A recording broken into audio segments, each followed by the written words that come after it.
Nick. I'm Matt. We're insufficient. Take me to your dealer. Yeah, that's what it looks like. The fuck? Dude, it's having fun on board is shit. Wow, it's because it's vacation. It's February. There's no Phish summer tour apparently this year. No, I guess not. Is this thing on? Yes.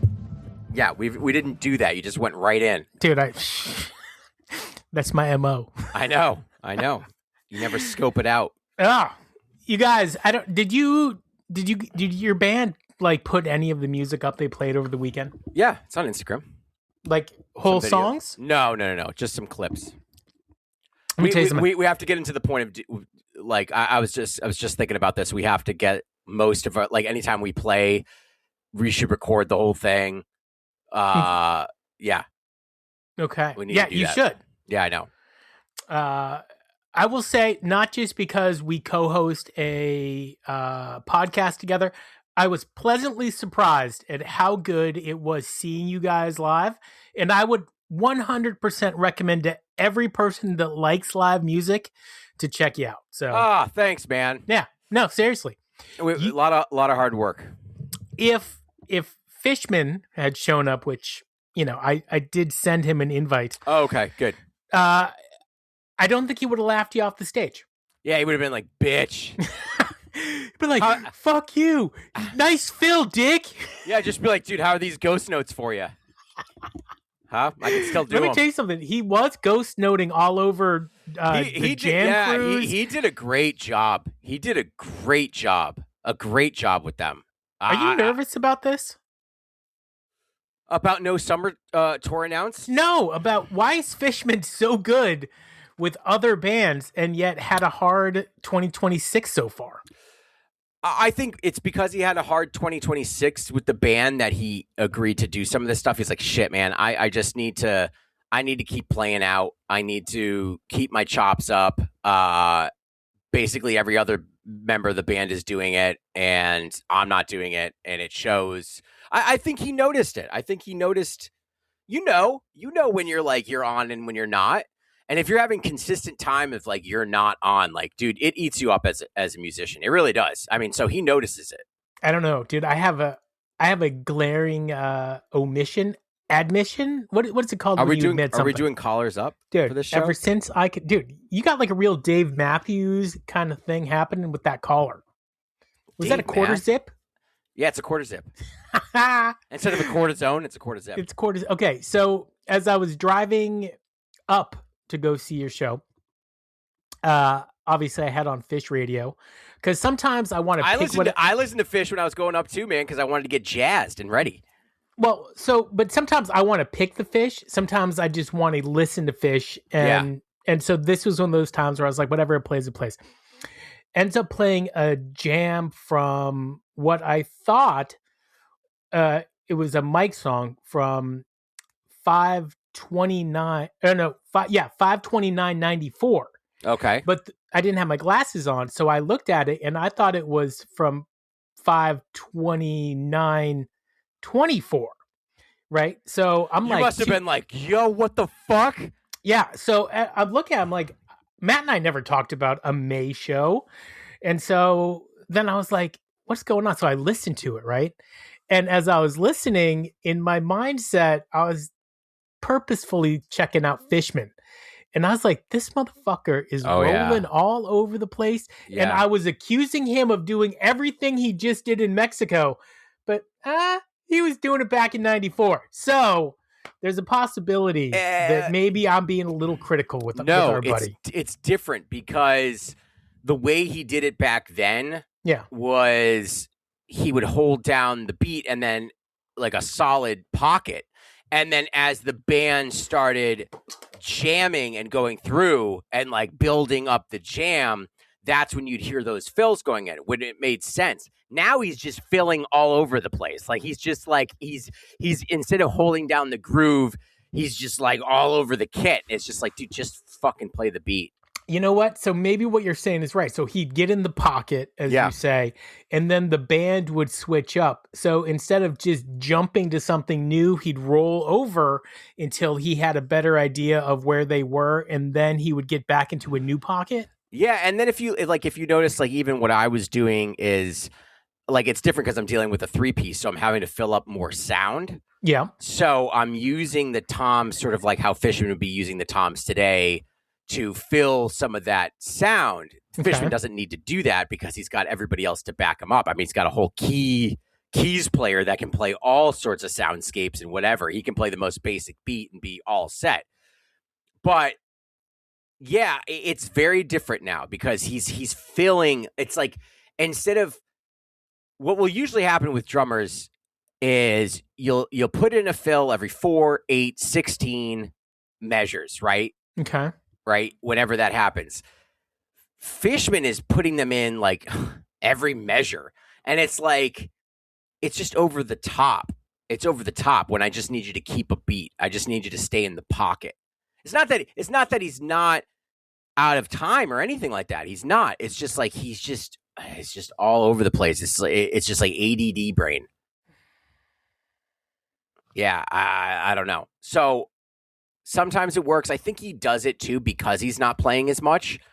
He's trying to keep his chops up. So if he's all around the kit, what happens is as a musician, especially a drummer, what teachers will tell you is when you're on the hi-hat and the snare and the bass drum, you will get comfortable in that state. Okay. And you want to open yourself. So it's like an open formation. You want to open yourself up to the whole kit eventually. You don't want to just get stuck in that spot. You need to get open to the whole kit. So when you switch over to the ride, it leaves you open, your body open to exploring the rest of the kit sometimes.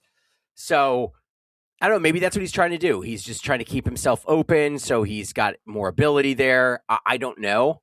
I'm not necessarily keen into the way he plays today. That's just my musician take on it. I got another take for you. Fuck. For a band, and this is a Nick jealous bitter take. For a band that loves the environment, they're putting out like 8 record album releases, and then they sell out before I can get one. Oh, they're releasing some vinyl? Yeah, they released some vinyl. My first Phish show, as you know, 12/31/1993, the Centrum, one of the greatest Phish shows, I think, of all time. So here's the thing: on the way back home, they were playing it on the radio. And by the way, we've never reached out to Kevin Shapiro. We should. That dude is living his best life. Period. You can tell he was just a dorky Phish fan who was like, "Hey guys, I'll keep track of your tapes." And Trey was like, "Sold." And so like he's been doing it forever. And he was on the radio talking about the release of the 1993 New Year's show. Yeah, dude's a total dork, just a total Phish dork. Yeah, but I like him. I like him a lot. Yeah, no, of course, dude. He's great. You're a total Phish dork too. Yeah, he's great with that stuff. Definitely a little nervous to be on the radio, though. He is? He's a little nervous. I was surprised. I thought he would be a little smooth. I've never heard him before. So, like, listening to him talk about Phish playing. Kevin Shapiro? Yeah. I got that right? Wait. The archivalist of Phish. Oh. Who am I thinking of? I was thinking of the, isn't there another Shapiro? I mean, there was the dude from the OJ trial. No, I know. No, it's such a also 94. Common, so I mean, I get it. I get why you common Jewish last name. No. But who are the 3 disc jockeys? There's Schwartz. That's what I'm getting. Schwartz. May the Schwartz be with you. I like that guy. He's great. He's calm. He's relaxed. Him and Eliza chilling. The other guy I haven't heard on the radio in a while. That's okay. His name. Yeah, that's great.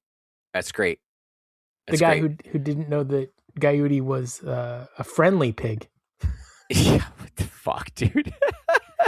I mean, maybe he's making a play on words. I still think it's really weird that Phish has not announced summer tour. Nick's getting super worried. Dude, we might be in a little doomsday scenario. Yeah, Nick is under the assumption that they're not going to release it and that they're done. I am not. There's potential. A catastrophizer like Nick. Okay. Question of the day at exactly 10 minutes. No, it's not ever at 10 minutes. It's at fucking 20. Stop Okay, but doing that. I need, okay, fine. But if anybody out there can recall a time on New Year's Eve where Phish, after the encore, meets in the center of the stage to take a bow and then leaves, tell me, because I've never seen that before. They do it. They do it at the end of, I think, any of those runs. You think so? They did it at Baker's Dozen. Baker's Dozen is a little different. I don't know, man. 13 shows Okay, in a row. okay, so wait a second. So they take the bow, which you think is their final bow. Okay, not only that, their New Year's show was a highlight reel of every other MSG New Year's show. Then they go to the front of the stage. No, it wasn't. It was about ice. Okay. So did they have golfers? No. Yeah, they did. They had golfers. Did they? Yeah. Did they have pirates? Yes. Did they have the sloth? Yes. Did they have absolutely every single MSG show represented? Yes. And then they took a bow. It would be a cop-out. They take a final bow and then they play Mexico? That's so stupid. That makes no sense. And then during Mexico, during the final set, did they or did they not play Final Hurrah Jam during the last set? They said Arrivederci. It was the final hurrah for Mexico. MSG is out. Dude, I'm nervous. I think... Maybe I've been listening to too much Taylor Swift. But you might be onto something with the MSG. You might be on with something with Mexico. They're not done. They're not going to snub. Didn't Seamus tell you that he was like, no? He's like, you got a couple weeks. Yes. All right. Okay. There you go. Relax. But when you look back at it, February 17th, which is today's a Tuesday, it would come out Tuesday or Thursday, would be incredibly late for July shows. So there's a possibility that they're not going to do summer. They'll do fall, but that would make me sad too. Summer tour. Dude, if you don't have summer tour, what are you doing? Well, no, because I just don't like the gap for them. I don't like the lack of playing gap. What do you mean? They're going to be playing in April and May. So they take June and July off, come back in August? And August. Oh, yeah. Come back in August. That's 2 months. That's I will say that somewhere Trey got interviewed and he's like, yeah, we love SPAC. And he did kind of hint that there might be some more SPAC shows coming up. So it's possible. I think they're just trying to lock down some days at a couple of venues.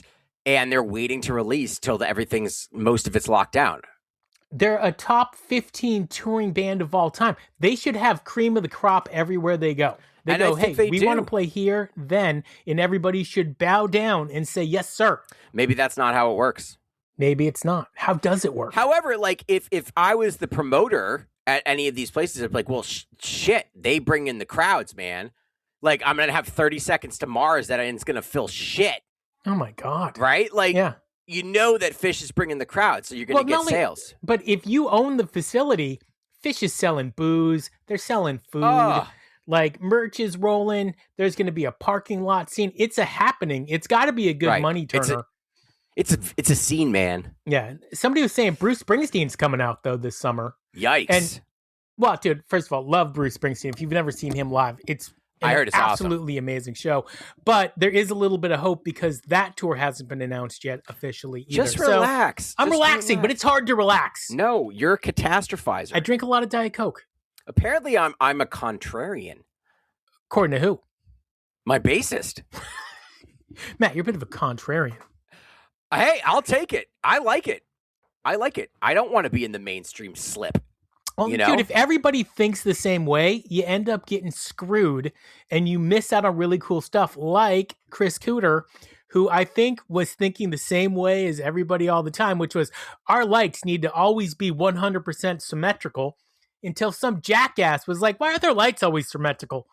And then all of a sudden... He's like, maybe I should change it. Now all of a sudden, sometimes you get some asymmetrical lighting, which I think adds to the scene. But this is the thing about the Sphere. They're like, if we're going to go back to the Sphere and talking about Cooter, like, he doesn't get to shine. Dude, I guarantee, I'd love to see an interview with him. Come on the show if you want. Tell us what you do in Sphere, because I wouldn't be surprised if he's like behind all of it, like almost 100%. He is. It's just not his same. It's not his same medium. It's completely different for him. Totally like obscure. But okay, so I was looking at tickets, and you and I were talking right before we started recording this. I've determined that if you want to go see Phish in 2026, for the most part, if it's not summer tour, you're paying $1,000 A show. a show. Period. Guys. $1,000 a show. $1,000 a show out of your pocket for a counterculture, not cool band. Apparently. Oh, first of all, they're pretty cool. Second of all, we know they're cool, but they don't think they're cool. I watched this interview with Trey where he's with not Herbie Hancock. Yeah, it was. It was Headhunters. Yeah, dude, I sent it to you. You did? Yeah, because I wrote in there, what a dick. Like, okay, so Herbie Hancock wants to come record with Trey because in his it was head, for an album. He did it with a bunch of people. Trey is like doing something new and unique and amazing and all of this stuff. And so Trey's like, okay, dude, so let's redo fucking Headhunters. And it's like, no, and this is my only problem with Phish. You guys are the most accomplished musicians in your field. Everybody's looking up to you around the world. Herbie Hancock came to record your music with you. And instead of you understanding that, you're pitching to him his music to him, and it's like he's like, I could do this without you, and he could. He came to record a Trey song with Trey. Not only could I do it without you, but I could do it better without you. And no, so the way I took that is Trey fanboying out. Yes, and mind you, when I've heard this album. It's a very good album. He recorded with a bunch of different people, and one of my favorite songs on it is "Stitched Up" with John Mayer. It's a fucking great groove. It's awesome. But he did one with Trey, which isn't very good. And this was a tough time for Trey. I think it was in 2004 or 2005 or maybe even 6. But Trey is like totally inside the box, not thinking outside the box. And it's like Herbie Hancock, man, one of the most accomplished musicians of all time, played with Miles Davis, created basically expanded on the idea of synthesizer music? No, of fusion jazz. Okay. Because it's basically Miles Davis kind of was the creator of fusion. Yeah. And then Herbie really distilled it down into like a really great example of what fusion jazz is. And you're going to come and you're going to have the balls to say, let's do Headhunters. I think it's so shitty. And like, I don't miss Dickhead Trey because that's Dickhead Trey. No, first of all, I love Dickhead Trey. And Herbie slapped him down. Dude, so fine. He did. But I think that the slap that Trey missed and everybody else missed is that, Trey, you're an icon. You've been an icon for 30 years. Like, 41. Walk into the icon light. I'm sorry that the Rock Hall was snubbing. That's not you. Grammys snubbing. That's not you. People who make music respect everything you do, and you gotta own that. You gotta feel it. I lost respect during that conversation. I've seen that before, and it's so embarrassing. And like it is. Trey should have been extremely embarrassed. Like I think. Herbie I'm sure he was. Yeah, Herbie was being very cool about it, but he really did stick it. He's like, listen, man. He was like, if I wanted to do the Headhunters, I'd call so and so. I'd call this guy, and we'd do the Headhunters. And then Trey was like, yeah, like definitely, man. Like it was sad. It was a sad thing. It's just like, dude, you do Trey. Bring that, and that's what Herbie wanted from you. Do Trey, just bring it into the jazz realm. Yes. You know, that's all I want you to do. And that's what John Mayer did. Herbie Hancock is saying, you're on the same level as me. Let's collab on your space. Oh, he wants to get in on your space. Yeah, he wanted to be in on that scene because he's definitely heard a lot of their live shit. And was like, so yo, good. These guys are fucking something. You know, this is something. So this isn't our last episode of the week. We are going to have one more. And in it, we're going to talk about 1993, particularly the album Phish just released, the New Year's show. Matt's going to listen to it between now and then. We're going to get deep, so you guys listen to it. But 1993 is peak Trey Fishman, and it's pre-peak McConnell. And that's why the sound is so different between 93 and 95, because in 1994, Page walks out of the shadows, into the light and changes the way the band plays their music for the next 40 years. Good take. He's mad I'm Nick. We're insufficient. Ooh, dude, that was a good fucking music job. Yeah, Johnny on the spot. Real good. What do you got? Your kids' homework pasted up behind you now? No, so she watches us, which is great. Part of the reason you and I do this is for our kids, for whatever reason. And so she watches, and she's like, Dad, I'm going to put a picture up. And so she did. Oh, that's great. I love that. That's awesome. Yeah. We love that. We love when the kids join in. We're dads. It's what we do. What do you do? Nothing, man. Just exploit your children on your own podcast. Yeah, see, this sounds different today than it did last time. I love that for you. Thank you. I love the quarter zip, bro.